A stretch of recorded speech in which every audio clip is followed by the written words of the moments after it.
സദ്ഗമയ തമസോമാ ജ്യോതിർഗമയ. ജ്യോതിഷ ഫലപ്രവചനത്തിലേക്ക് സ്വാഗതം. ഇന്ന് കൊല്ലവർഷം 1200 ആണ്ട്, ചിങ്ങമാസം 10-ാം തീയതി, 2024 ഓഗസ്റ്റ് മാസം 26-ാം തീയതി തിങ്കളാഴ്ച. ഇന്ന് നമ്മളോടൊപ്പം ജ്യോതിഷാര്യങ്ങൾ പങ്കുവയ്ക്കാൻ വന്നിട്ടുള്ളത് ജ്യോതിഷാചാര്യൻ ശ്രീ ജോസി തോമസ് ആണ്.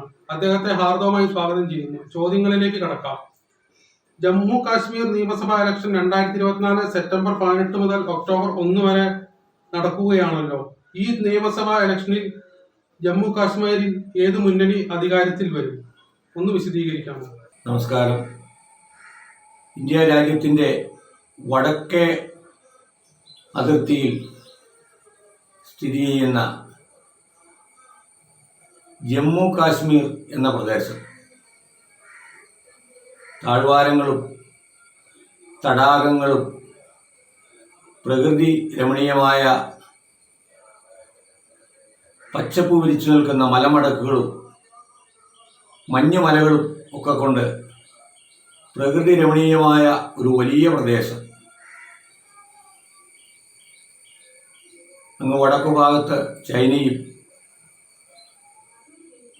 പടിഞ്ഞാറ് ഭാഗത്ത് പാകിസ്ഥാനും കിഴക്കു ഭാഗത്ത് ലഡാക്കും ഒക്കെ സ്ഥിതി ചെയ്യുന്നു എന്ന് നമുക്കറിയാം. എന്തായാലും ജമ്മുവും കാശ്മീരുമായി കൂടിച്ചേർന്ന് നിൽക്കുന്ന വലിയ രണ്ട് പ്രദേശം, ഈ രണ്ട് പ്രദേശങ്ങളെയാണ് ജമ്മു കാശ്മീർ എന്ന പേരിൽ അറിയപ്പെടുന്നത്. ഈ ജമ്മു കാശ്മീരിൽ ഏതാണ്ട് 10 വർഷത്തോളമായി കേന്ദ്രഭരണ പ്രദേശമായിരുന്നു എന്ന് നമുക്കൊക്കെ അറിയാം. ഈ ജമ്മു കാശ്മീരിൽ അടുത്ത മാസം, അതായത് 2024 സെപ്റ്റംബർ മാസം 18-ാം തീയതി മുതൽ ഒക്ടോബർ മാസം 1-ാം തീയതി വരെയുള്ള കാലയളവിനുള്ളിൽ നിയമസഭാ ഇലക്ഷൻ നടക്കുകയാണല്ലോ. ഈ നിയമസഭാ ഇലക്ഷനിൽ ഏതു പാർട്ടി അധികാരത്തിൽ വരും? ഇപ്പോൾ കേന്ദ്രം ഭരിക്കുന്ന BJP NDA സഖ്യമോ, കോൺഗ്രസ് നേതൃത്വം കൊടുക്കുന്ന ഇന്ത്യ മുന്നണിയോ, അതോ മറ്റ് പ്രാദേശിക പാർട്ടികളോ, ഏത് മുന്നണി അധികാരത്തിൽ വരും എന്ന് ഇന്ത്യയിലെ ജനങ്ങൾ ഉറ്റുനോക്കിക്കൊണ്ടിരിക്കുന്നു, കാശ്മീരിലെ ജനങ്ങൾ ഉറ്റുനോക്കിക്കൊണ്ടിരിക്കുന്നു എന്ന് നമുക്കൊക്കെ അറിയാം. എന്തായാലും പ്രകൃതി രമണീയമായ മഞ്ഞുമലകളാൽ അനുഗ്രഹിക്കപ്പെട്ട, താഴ്വാരങ്ങളാൽ അനുഗ്രഹിക്കപ്പെട്ട, പഴവർഗ്ഗങ്ങൾ, പച്ചക്കറികൾ ധാരാളമായി ഉൽപ്പാദിപ്പിക്കുന്ന,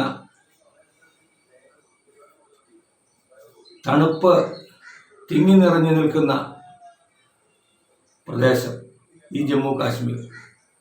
ഈ കാശ്മീരിലെ നിയമസഭാ ഇലക്ഷനിൽ 2018 സെപ്റ്റംബർ മാസം 18-ാം തീയതി മുതൽ നടക്കുന്ന നിയമസഭാ ഇലക്ഷനിൽ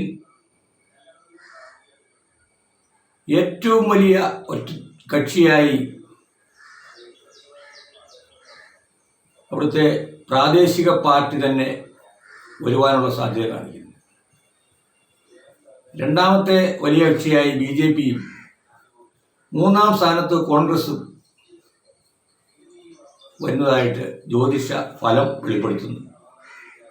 എന്തായാലും BJP NDA സഖ്യവും അവിടുത്തെ പ്രാദേശിക പാർട്ടികളും ചേർന്ന് കാശ്മീരിൽ ഒരു ഭരണം കാഴ്ചവെക്കുന്നതായിട്ട് ജ്യോതിഷ ഫലം വെളിപ്പെടുത്തുന്നു.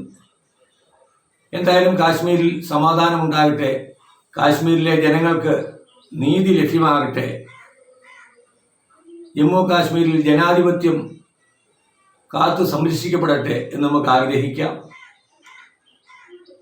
ഈ സമയം വരെ എന്നെ കണ്ടുകൊണ്ടിരുന്ന എല്ലാവർക്കും നന്ദി.